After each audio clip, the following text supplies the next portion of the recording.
Hi, this is Matt with AppliancePartsPros.com. Today we'll be showing you how to repair your appliance. Remember, anytime you work on an appliance, make sure it's unplugged or the circuit breakers are off so there's no chance of electrocution. In this video, we're going to show you how to change out the Whirlpool Dishwasher Lower Spray Arm. It's going to be a very easy repair and should only take a few minutes to show you how to do it. If you already have one of these, great. If not, you can click on the link below or get it at AppliancePartsPros.com. When you open up the package, you're going to get the new lower spray arm. The lower spray arm helps clean the dishes on the lower dish rack. The main reason you'll be changing it out is if it's clogged or damaged and your dishes aren't getting clean. In order to change out the part, we have to open up the dishwasher door. Once you have the door open, we have access to the lower spray arm. It's down there in the bottom of the tub. We're going to pull the lower rack out and set it aside.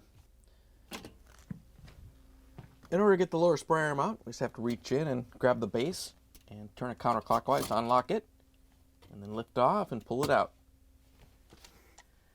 Here's the old lower spray arm next to the new one. If you already have one of these, great. If not, you can get it at AppliancePartsPros.com. To put the new lower spray arm in, all you have to do is line it up with the sump and drop it down into place, and then turn the base and lock it in.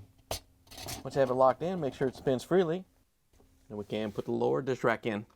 To put the lower dish rack back in, all you have to do is set it on the door and push it back in place.